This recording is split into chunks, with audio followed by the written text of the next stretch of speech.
Oke teman-teman dimanapun kalian berada, perkenalkan nama saya Muhammad Salman Maulana dengan NIM 2203796 dari Pendidikan Masyarakat kelas 7B Universitas Pendidikan Indonesia. Dan kali ini saya sedang mempelajari terkait aplikasi statistika di semester 7 yang diampu oleh Dr. Eko Sulistiono MPD. Dan di sini kita bakal membuat video pembelajaran mengenai teknik sampling dalam penelitian kuantitatif, tanpa edit, tanpa cut. Mari kita let's go. Oke teman-teman, dalam video kali ini kita membahas tentang teknik sampling dan penelitian kuantitatif. Nah, teknik sampling itu apa sih? Sampling itu merupakan langkah penting dalam penelitian. Kenapa penting? Karena dalam penelitian itu ada populasi dan juga sampel. Oke? Yang menjadi responden penelitian itu bakal jadi sampelnya, karena tidak mungkin populasi semua dijadikan sampel gitu. Bukan tidak mungkin, tapi kadang mungkin, kadang tidak mungkin gitu. Nah, sebelum masuk ke macam-macam tekniknya, kita pahami dulu pengertian dari sampling. Sampling adalah proses memilih sebagian anggota dari populasi untuk dijadikan sampel penelitian. Sedangkan, sebelumnya kita pernah belajar terkait populasi. Populasi itu keseluruhan objek atau subjek yang memiliki karakteristik tertentu yang ingin diteliti. Nah, sementara sampel itu sebagian kecil dari populasi ini gitu. Nah, seringkali kalau populasi itu jumlahnya lebih besar dan sampel sebagian kecilnya seperti yang tadi sudah saya bilang. Mungkin salah satu contohnya adalah seluruh kadar posyandu di Kota Bandung mungkin ya. Tapi kita bakal ngambil 100 orang kader secara acak sebagai sampel penelitiannya. Nah, selanjutnya ada tujuan sampling. Apa sih tujuan dari sampling itu? Nah, tujuan utama dari teknik sampling adalah agar penelitian bisa dilakukan lebih efisien, baik dari segi waktu, biaya, maupun tenaga, tanpa mengurangi keakuratan hasilnya. Dengan syarat, sampel yang dipilih harus representatif, yang mana dari misal tadi saya ambil 100 orang dari seluruh kader posyandu di Kota Bandung ini, harus bisa merepresentasikan keseluruhan kader posyandu di Kota Bandung gitu. Jadi mewakili seluruh populasi gitu ya.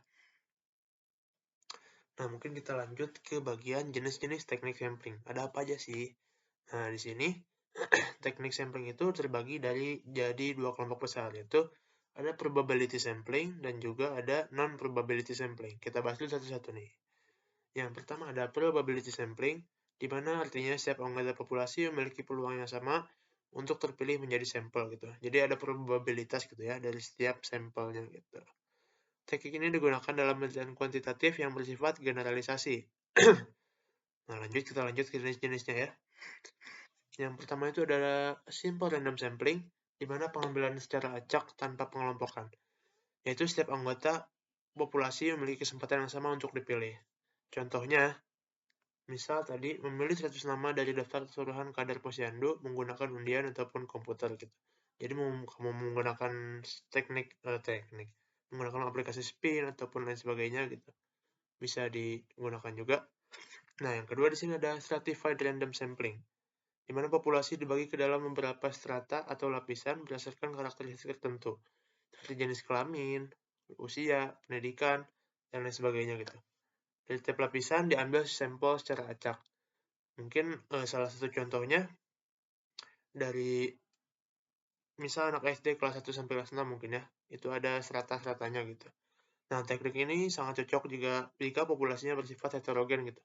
Nah, kalau tadi simple random sampling itu sifatnya homogen, tidak membedakan apapun, kalau di stratified ini sifatnya heterogen gitu, jadi bisa berbeda-beda. Nah, selanjutnya yang ketiga ada cluster sampling.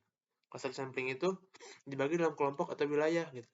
Lalu dipilih beberapa cluster secara acak. Misal, tadi kadar posyandu seluruh Kota Bandung, kan Kota Bandung banyak wilayahnya. Kita ambil misalnya wilayah Antapani, Cikondewah, dan lain sebagainya gitu. Cuma ada misalnya tiga kita ambil dari banyaknya populasi yang ada gitu. Nah, dengan syarat tadi harus merepresentatifkan dari seluruhan klaster ini gitu. Contohnya memiliki beberapa kecamatan secara acak dari seluruh kecamatan di Jawa Barat, kayak gitu. Yang keempat, selanjutnya ada systematic sampling. Pemilihan sampel berdasarkan urutan tertentu.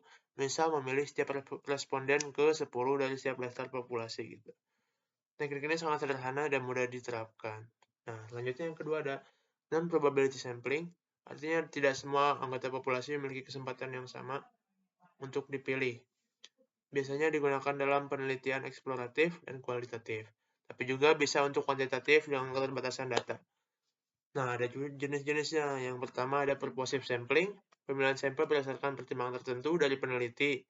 Misal, ada contohnya yaitu hanya memilih kadar posyandu yang sudah aktif lebih dari 3 tahun. Itu purposive sampling. Jadi, ada pertimbangan tertentu gitu untuk memilih si sampelnya ini. Yang selanjutnya ada accidental sampling.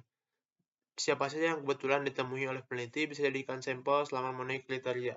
Nah, misal dalam suatu wawancara mengunjungi posyandu gitu, hadir beberapa anggota kadar posyandu gitu. Tiba-tiba datang, siapapun itu bisa dijadikan sampel gitu. Itu namanya accidental, gitu, teman-teman. Yang ketiga ada kuota sampling. Menentukan jumlah sampel dari masing-masing kategori tertentu. Misal 50 responden laki-laki dan 50 perempuan gitu ya. Seharusnya contohnya. Selanjutnya ada snowball sampling, sampel pertama menunjukkan sampel berikutnya, dan seterusnya seperti bola salju yang membesar gitu. Itu analoginya ya teman-teman. Teknik ini cocok jika populasi sulit diidentifikasi, misalnya penelitian pada kelompok tertentu. Nah, selanjutnya mungkin ada langkah-langkah menentukan teknik sampling. Nah, langkah-langkahnya itu yang pertama ada tentukan dulu populasi dan karakteristiknya. Kalian jumlah populasinya berapa, dan juga karakteristiknya, apakah itu homogen atau heterogen, dan sebagainya gitu.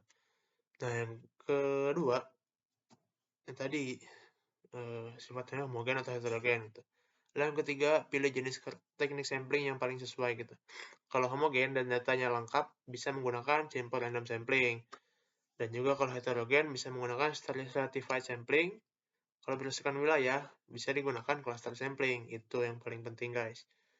Lalu yang selanjutnya adalah hitung jumlah sampel yang dibutuhkan. Misalnya dengan rumus Levin.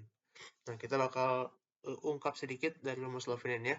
Rumus Levin itu rumusnya ada N kecil sama dengan N besar per 1 plus N besar dalam kurung E kuadrat. Yang mana N kecil itu merupakan jumlah sampel, N besar adalah jumlah populasi, serta E adalah batas kesalahan. Misalnya 0,5 atau 5% yang paling sering digunakan oleh orang-orang gitu. Nah, mungkin segitu aja video kali ini. Semoga bermanfaat ya teman-teman. Jangan lupa like, comment, dan subscribe. Salam statistika. Well. Assalamualaikum warahmatullahi wabarakatuh.